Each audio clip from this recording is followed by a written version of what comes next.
Primeiramente, gostaria de agradecer a quem está dedicando uma parte do seu tempo para contribuir com a pesquisa. Meu nome é Ilan Nogueira, sou auditor fiscal aqui do estado da Bahia. Vou tentar ser bastante objetivo para poder poupar esse precioso tempo de vocês.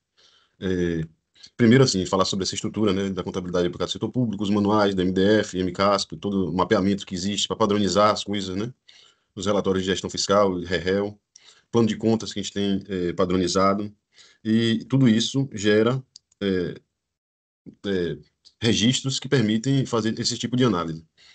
Nós temos hoje a matriz de saldo contábil, que utiliza o plano de contas e gera, digamos assim, os dados contábeis no SICONF, que é o objetivo da STN, é fazer mapeamento e gerar os rascunhos.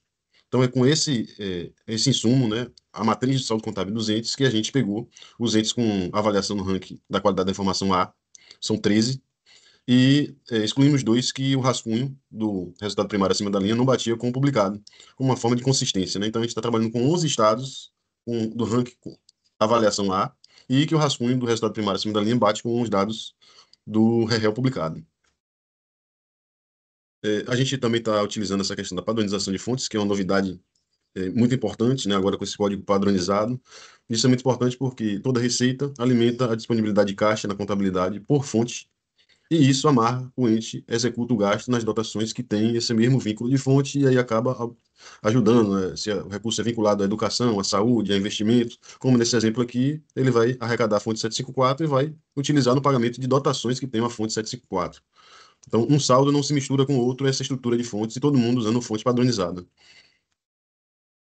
O vínculo, né, entre esses três demonstrativos, o relatório de resultado primário nominal, o resultado primário acima da linha tem o critério do caixa para ver se há superávit está gerando caixa, se há déficit está consumindo caixa. Então, ele gera o caixa que vai acabar sendo impactando a disponibilidade de caixa do ente. E a disponibilidade de caixa do ente é utilizada para deduzir a dívida consolidada, chegando na dívida consolidada líquida, que fornece informações para o mesmo anexo de resultado primário nominal. O resultado nominal abaixo da linha é calculado com a dívida consolidada líquida que vem do anexo 2 do RGF. Então, eles estão vinculados, né? Eles possuem esse vínculo. E o ajuste que a STN fez com os recursos do RPPS foi justamente para manter a harmonia desses demonstrativos, porque a dívida consolidada deduzia a disponibilidade de caixa, mas já não considerava nessa dedução recurso da RPPS. Então, a STN alterou o critério de apuração do resultado para fim de meta, do resultado primário para fim de meta, para desconsiderar os recursos da RPPS, para ficar em harmonia com esses três vínculos, né? Então, o que essa pesquisa está propondo é, a gente não poderia utilizar essa metodologia com a padronização de fontes que tem e excluir elas do resultado primário para fins de apuração de meta. Então, se você exclui do resultado primário, você exclui também da apuração da dívida consolidada líquida. O caixa que é gerado ficaria discriminado, né, na disponibilidade de caixa e no relatório da dívida consolidada, essas fontes não deduziriam para fins de apuração da dívida consolidada líquida. Então, a mesma sistemática que foi utilizada para o RPPS pode ser repetida para mais fontes e aí a reflexão é se não valeria a pena fazer isso. Então, essa proposta entende que fez análise que os recursos vinculados, então são esses meio salmão aqui, a gente não poderia excluir, já que eles são recursos que a gente arrecada e estão vinculados à aplicação de despesa primária. O resultado primário que para fim de meta, ele tem muito a ver com o nível de endividamento, a necessidade de recurso para pagar a dívida. E esses recursos vinculados não podem ser utilizados para pagar a dívida. Então, seriam mantidos os recursos não vinculados, né? E esses recursos não vinculados, eles têm um efeito, em geral, positivo no resultado primário, porque são receitas primárias que pagam dívida, que são financeiras. Então, normalmente, eles apuram um resultado primário positivo. E aí a gente precisou retirar dessas fontes, desses grupos de fontes, as fontes de operação de crédito 574, 634, 754, que são de operação de crédito, que elas estão aqui e elas também seriam mantidas e elas têm uma tendência de ter um resultado primário negativo, porque são receitas financeiras que custeiam despesas primárias. Então, é o confronto dessas duas grupos de fontes, o positivo dos não vinculados com o negativo das operações de crédito, que vai apurar o resultado primário, então RRP, resultado primário.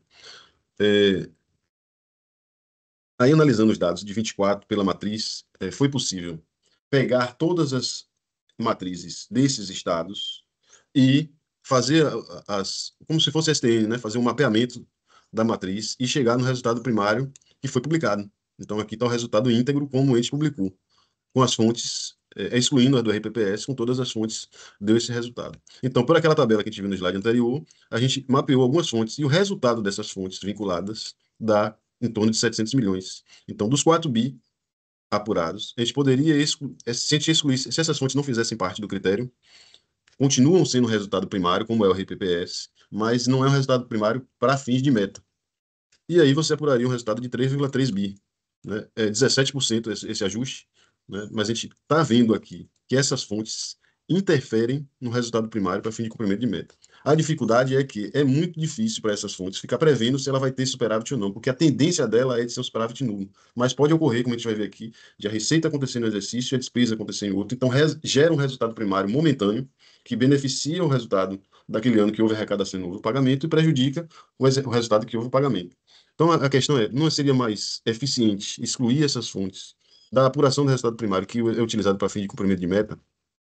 Então, esse mesmo resultado aqui está separado pelos grupos de fonte. E esse slide é bom para mostrar que aqui não haveria ajuste no resultado primário das fontes não vinculadas e do recurso de operação de crédito.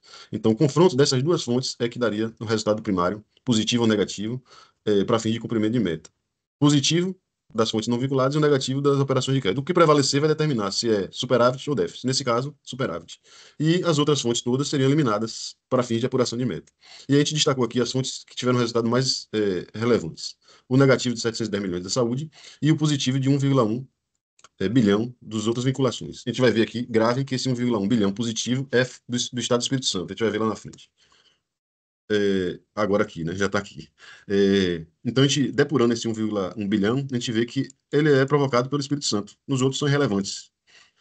E quando a gente vai na matriz, vê com a natureza de receita, viu lá que é indenização por dano causado ao patrimônio. E pesquisando na internet, se vê lá que houve um acordo do governo federal para as empresas indenizarem o Estado do Espírito Santo e Minas Gerais em função do rompimento da barragem do Fundão. Então, é um recurso que entrou no final de 2024, importante para o Estado do Espírito Santo, é, e não pode ser aplicado no mesmo ano, porque são despesas de investimento que vai acontecer e não é tão simples assim. Então, como só houve a receita, beneficiou o resultado primário. Aí a gente vai aqui, então, fazer uma análise em relação ao cumprimento de meta. Então, aqui está o resultado do Espírito Santo 2024, por todos os grupos de fontes. Apurou 101 milhões, né, positivo, superávit 101 milhões. Mas dentro desses 101 milhões está esse resultado aqui, importante aqui, das outras vinculações. Então, se nós expurgarmos esse resultado aqui dessa indenização, o resultado do Espírito Santo, sem essa receita extraordinária, e vinculada seria de 1 bilhão negativo e ainda estaria dentro do resultado primário previsto na meta de 1,7 bilhão deficitário. Isso fica mais escancarado ainda quando a gente vai analisar que o resultado primário previsto na LDO original era de 244 milhões negativo. O Estado do Espírito Santo alterou a meta para ficar 1,7 bilhão negativo. E realmente era uma alteração necessária, né? Porque sem essa receita que a gente está excluindo, o Estado do Espírito Santo apuraria um resultado de 1 bi negativo, ficaria ainda dentro da meta. Então, se percebe aqui que o Estado do Espírito Santo não contava com essa receita de indenização em 2024, tanto que aumentou o espaço de déficit primário de 2024. Ou seja, esse resultado aqui influenciou positivamente o resultado do Espírito Santo, que acabou gerando superávit de 101 milhões, e que não precisava, o Estado do Espírito Santo já cumpriria a meta de resultado primário previsto na LDO, que ainda ficou com espaço aqui de cerca de 600 milhões. Né? Foi um bi negativo quando a meta era um bi 700. Então, ajudou e não precisava. Só que agora o Estado do Espírito Santo fica com esse problema. Ele tem um caixa agora de 1,1 bilhão, que precisa gerar despesa primária em 25 e diante, e provavelmente isso não está na meta. Então vai prejudicar, beneficiou 2024 quando não precisava e agora vai prejudicar 25. O outro exemplo é o negativo, né? Recursos vinculados à saúde, que foi 710 milhões. A gente viu que o maior negativo aqui é recurso ainda de Covid, manutenção 473 milhões. Nesse quadro aqui ao lado, a gente incluiu as duas fontes, 602 e botamos a 603 também, apesar de não ser mais importante, mas também de Covid. Então, em 2024, os entes ainda executaram 542 milhões de recursos de Covid, que ingressou até 2022, era recurso para pandemia. Então, assim, beneficiou o resultado lá atrás e agora vem a conta de ele só ter o lado da despesa primária. A questão é, quando beneficiou em 2022, o recurso está amarrado para a Covid. Por que esse recurso vai deduzir a dívida consolidada? Então, não seria melhor a gente isolar esse recurso para fim de cumprimento de meta, já que ele é vinculado à despesa primária, o seu efeito no resultado primário é nulo no tempo, né? Se a gente considerar de 22, né, desde o início da pandemia, de 2020 até 2024, esses recursos se anulam, porque tem receita e despesa primária. Então, essa é a reflexão. E, por último, também ainda vinculado à Covid, esse recurso da Lei Complementar 195, que foi uma lei que demorou de sair, o socorro para o setor cultural em função da pandemia. Aí essas duas fontes, 715 e 716, a gente trouxe porque a gente achou interessante, porque todos os estados, foi uma lei de 22 e o recurso entrou em 23. Então todos os estados não conseguiram executar todo esse recurso em 23, então geraram superávit em 23. Então ajudou o exercício de 23 e em 2024 foi executada a despesa. Então todos os estados tiveram déficit em 24. Então a gente observa aqui, são resultados que se anulam, é isso que a gente quer defender. Tem efeito nulo. Então, seria melhor que o resultado primário para fim de meta não observasse esse tipo de fonte vinculada, seria esse o objetivo.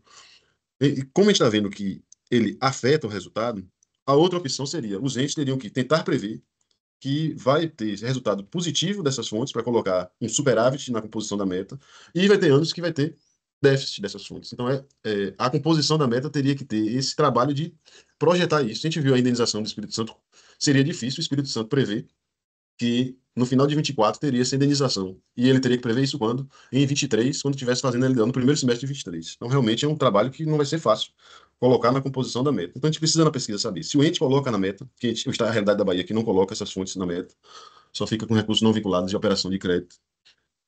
E se tivesse que colocar, seria uma complicação. É, e aí chama atenção aqui um resultado, assim, o Estado da Bahia, em 24, descumpriu a meta de resultado primário. A gente pensava que ia ter uma repercussão maior, mas o Tribunal de Contas reconheceu que isso não era muito importante, porque o nível de endividamento do Estado da Bahia está bom. Mas então, para que serve a meta? E analisando aqui com esse trabalho, dos 11 estados analisados, 5 descumpriram a meta de resultado primário. Então, está se observando assim que está perdendo a importância e continua sendo exigência legal. Então, vai ser uma meta só burocrática. A reflexão aqui não seria melhor a gente refletir sobre o critério da meta e tornar ela mais efetiva, né? Então, se ela se concentrasse nos recursos que realmente geram esforço fiscal doente, né? Os recursos não vinculados, que eles são mais regulares, são mais fáceis de projetar, né? A indenização, por exemplo, que ocorreu no estado do Espírito Santo, que é uma coisa extemporânea, extraordinária. Então, são fontes que os estados, que refletem o esforço do estado, são mais ordinárias e que têm relação com a dívida. Não seria melhor é, trabalhar esse critério? E aí, já caminhando para o final do vídeo, a gente vai falar sobre o Propag, né? Então, o que está se pensando a STN já fez alteração do critério do resultado primário, excluindo o RPPS. Então, a gente poderia pensar, não poderíamos eh, fazer exclusão de outras fontes vinculadas, assim como foi feito com o RPPS, já que essas fontes não servem para pagar dívida, não tem relação com endividamento, são recursos que você recebe despesa primária, receita primária e tem que aplicar em despesa primária. Então, o primeiro ponto isso já foi feito no próprio resultado primário, excluir RPPS. Aí a gente vem para o Propag. O Propag tem a questão do teto de gasto, previsto no artigo 33, e ele já trabalhou, né? Aprimorou. Já existiu o teto de gasto para alguns entes que na recuperação fiscal, e ele viu, olha, eu não posso incluir, excluir algumas fontes, né? Recursos decorrentes de decisão judicial, aplicação mínima em saúde e educação, transferência dos municípios, né, constitucional para os municípios, o recurso do fundo de equalização também que vai ser criado na própria redução dos juros, fundo dos poderes e investimento em educação previsto na própria lei complementar. Então, já se buscou ter um indicador mais inteligente. Se a aplicação mínima de saúde, por exemplo, em saúde e educação, estão vinculados à receita, se a receita crescer, o ente vai ter que aplicar mais em saúde e educação. Então, para cumprir o mínimo, a despesa que crescer para cumprir o mínimo não pode estar limitada ao teto de gasto. Então, já foi um indicador que se buscou fazer de forma mais inteligente. Então, além do RPPS, que já foi excluído da apuração da meta do resultado primário, a gente está vendo aí um novo indicador surgindo também com uma sistemática assim, não é tudo que eu tenho que colocar no teto de gasto, então, no resultado primário, não é tudo que eu preciso colocar na meta de resultado primário, porque não tem relação com a dívida. E em relação ao teto de gasto, também a gente faz uma reflexão. A gente está colocando a atenção em novos indicadores fiscais e deixando o resultado primário de lado. E o resultado primário é muito importante porque ele olha para os dois lados, receita e despesa. O teto de gasto vai olhar só para a despesa. E isso não é positivo. Então vamos pensar no cenário próximo e longo, que é a reforma tributária. A reforma tributária vai alterar o perfil de receita dos entes. Então vai ter ente que vai ganhar com critério de destino. E esse ganho a reforma está tentando ser mais justa, né? Onde está a população, onde está o consumo. Então, o ente vai ganhar, ao longo do tempo, uma arrecadação maior do seu principal imposto.